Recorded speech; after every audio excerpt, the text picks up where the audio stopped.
त्योहारों को लेकर सबसे ज्यादा उत्साह बच्चों में देखने को मिलता है। और अगर बात गणेशोत्सव की हो तो क्या ही कहना, क्योंकि बाप्पा और बच्चों का कनेक्शन ही कुछ अलग होता है। जैसे बड़ों के लिए गणेश भगवान एक आराध्य हैं, तो वही बच्चे बाप्पा को अपना प्यारा दोस्त मानते हैं। इसीलिए बच्चों का बाप्पा से लगाव ज्यादा होता है। घर घर में गणेश जी की स्थापना हो चुकी है। केंद्रीय मंत्री नितिन गडकरी के घर भी बाप्पा विराजमान है। खास बात तो यह है कि इस बार गडकरी के घर में उनके पोते पोतियों ने मिलकर अपने बाप्पा की अलग से स्थापना की है। आइए देखते हैं इन नन्हे बच्चों के प्यारे बाप्पा।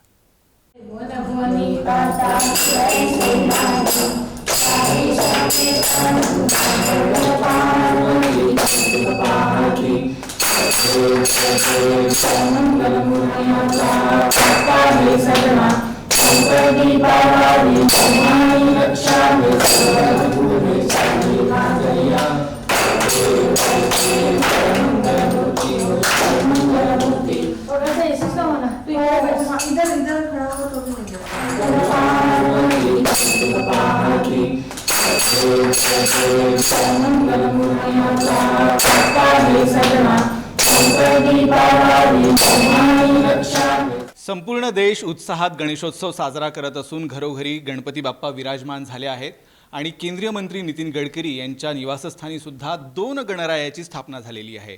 त्यांच्या नातवंडांनी सुद्धा गणपती बाप्पाची स्थापना केलेली आहे आणि याच गणपती बाप्पाचे दर्शन घेण्यासाठी आज आम्ही इथे आलेलो आहोत। आणि ज्या नातवंडांनी गणपती बाप्पा इथे स्थापन केलेले आहेत ते अर्जुन, नंदिनी, सानवी आणि कावेरी माझ्यासोबत आहेत। मी त्यांच्याकडून जाणून घेणार आहे की काय संकल्पना होती। गणपती बाप्पा ऑलरेडी घरी गणपती बाप्पा बसतो, मग आणखी एक गणपती बाप्पा इथे स्थापन करण्यामागे काय कल्पना होती? बाबा आणि माझ्या काकांनी लहानपणी 5 वर्ष असा गणपती बसवला होता, कारण की जो कुळाचाराचा गणपती आहे तो त्याची मूर्ती त्याच्यानंतर त्याचे खडे पण दरवर्षी ठरले आहेत, ते आम्ही घरीच लावतो।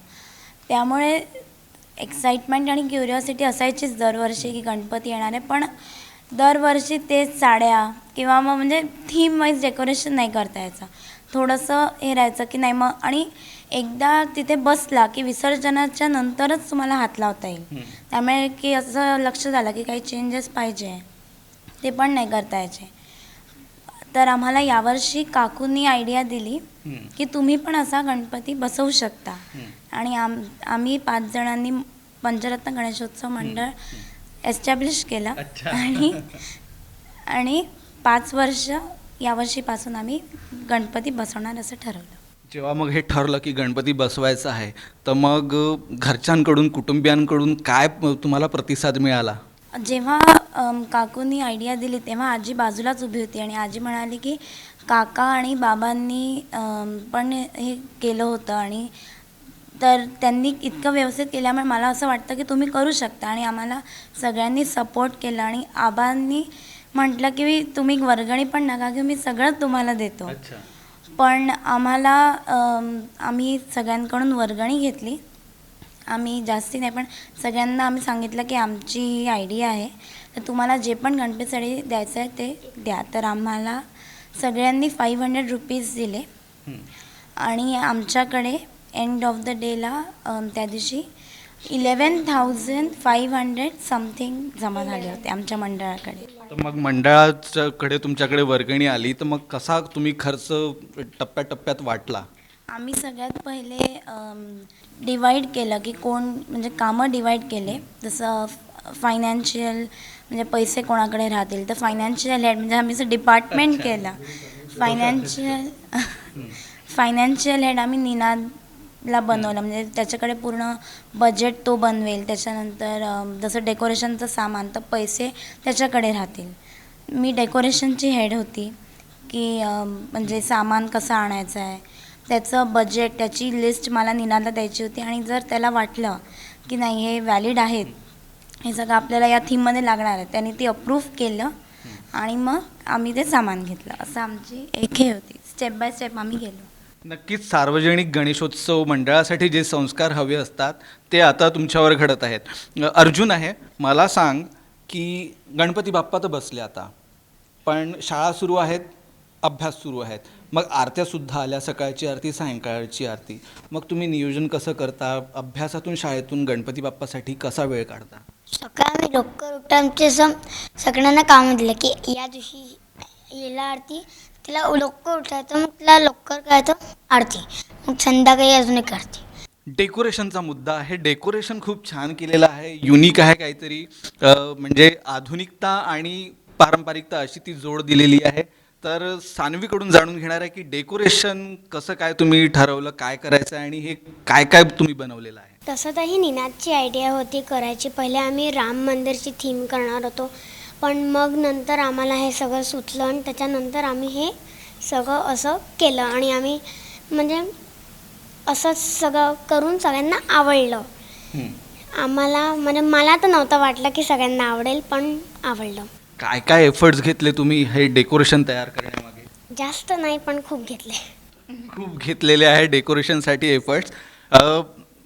गणपती बाप्पा म्हटले, सार्वजनिक गणपती बाप्पासारखं तुम्ही स्वरूप दिलेलं आहे, तर वेगवेगळे उपक्रमसुद्धा त्यानिमित्तानं होत असतात. तर या 5 दिवसात काय काय तुम्ही उपक्रम राबवत आहात या गणपतीसमोर?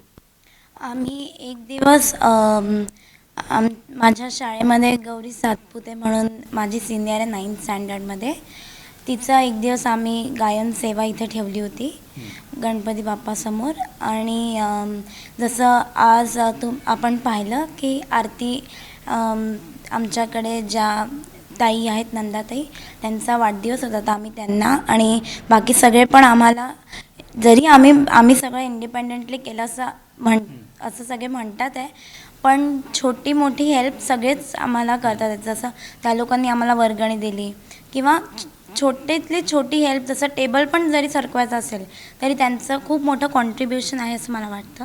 सो ज्या लोकांनी आम्हाला वर्गणी दिली त्यांना आम्ही आरती करायला संध्याकाळी टर्न आहे त्यांच्या ठरलेल्या, आणि आम्ही या लोकांना पण एक एक दिवस आरती करायला म्हणजे हां.